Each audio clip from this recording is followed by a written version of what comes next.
Hey FitLovers! Hey FitLovers! Welcome back. I am Ramsey. And I'm Mina. Are you in a toxic relationship? Would you know it if you were? Well, not everyone realizes or acknowledges that their relationship may be toxic. So today, Mina and I will be giving you 5 signs that your relationship may be a toxic one. This is the FitLove Show.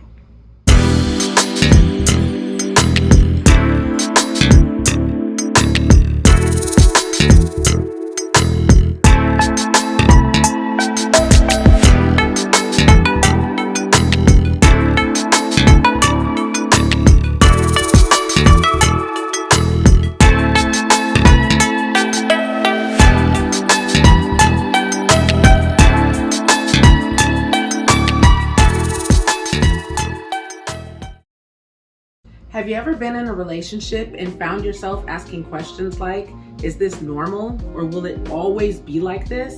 Or do you find yourself constantly drained of energy and experiencing anxiety when dealing with your significant other? If you've answered yes to any of these questions, you may be in a toxic relationship. For some people, the fact that they're in a toxic relationship may be painfully obvious. There may be verbal or physical abuse, or maybe your significant other doesn't own up to or take responsibility for anything. But for others, the signs that they're in a toxic relationship may be, well, less obvious. Staying in an unhealthy or toxic relationship can cause health problems, depression, or make it difficult for you to live a happy and productive life. It's important to be able to recognize when your relationship is or is becoming a toxic one. So here are some obvious and, well, not so obvious signs to watch out for. A great example of walking on eggshells is feeling uncomfortable being yourself around your significant other. Maybe your significant other criticizes the way you speak or what you believe in, and is always correcting you and just making you feel bad for who you are. It's important to understand that these behaviors are not normal, and they do not make for a healthy relationship. Nope. Both people in the relationship should be able to be themselves without feeling bad about it.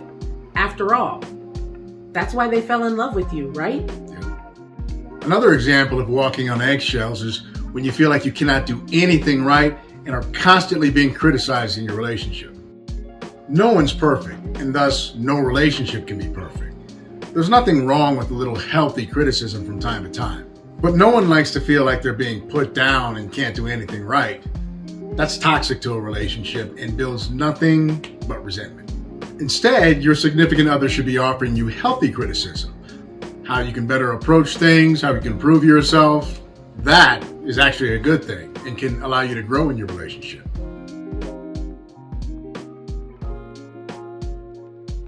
If you're in a relationship with a narcissistic person, you're probably feeling like you're constantly apologizing or making compromises in the relationship.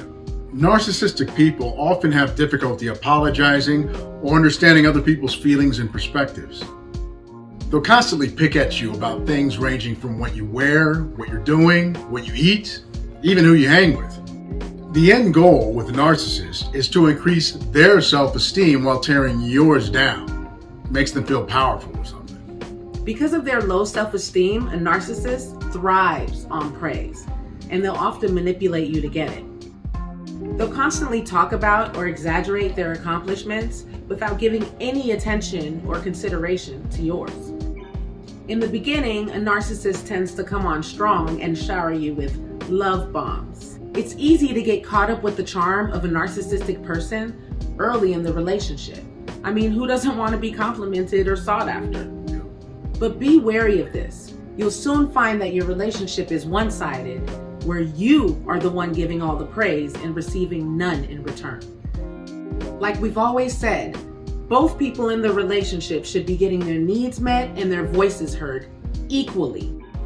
If you find you're in a relationship with this kind of person, it's best to move on. It ain't gonna get better.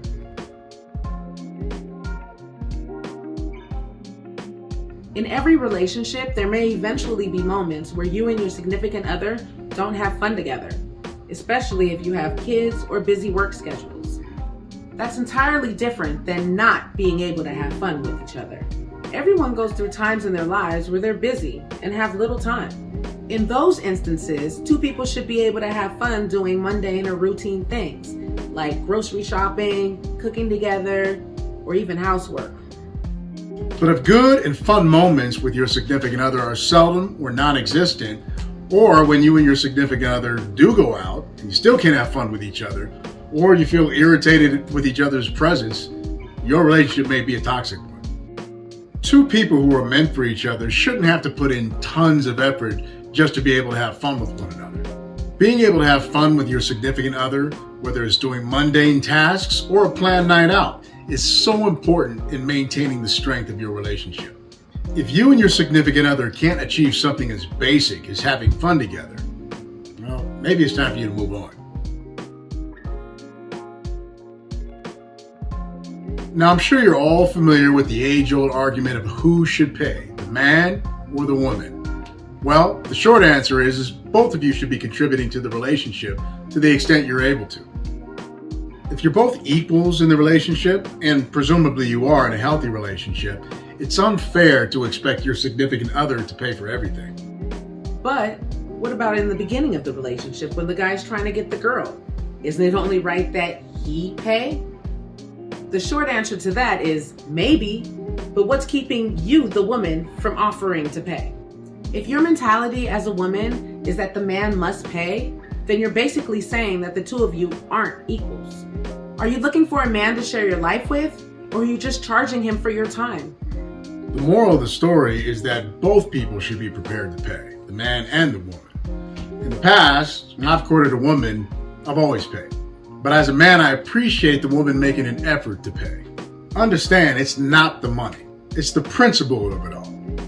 There's principalities in this. A guy appreciates if the female half offers to pay, even if he doesn't ultimately allow her to. But this doesn't apply just to one sex. Whether you're a man or a woman, if you feel like you're paying for everything in the relationship, you should have a serious conversation with your significant other to get on the same page. And if that doesn't work, you may consider moving on. It probably isn't going to get any better. Controlling behavior or obsessive jealousy can be a death sentence in a relationship. Jealousy can be caused by a number of factors: fear, insecurity, or past experiences in a relationship. It's important to identify the cause of the jealousy and address it in a healthy way with your significant other.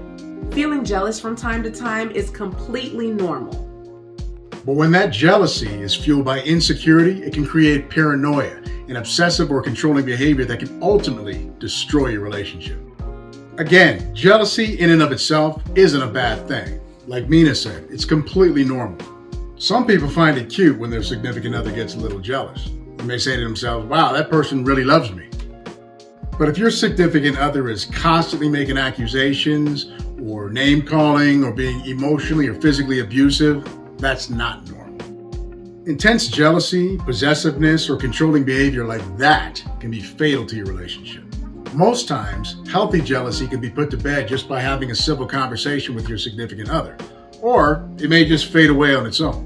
But when the jealousy is rooted in fear and insecurity, it can make it difficult to distinguish between what is and what is not normal behavior in the relationship.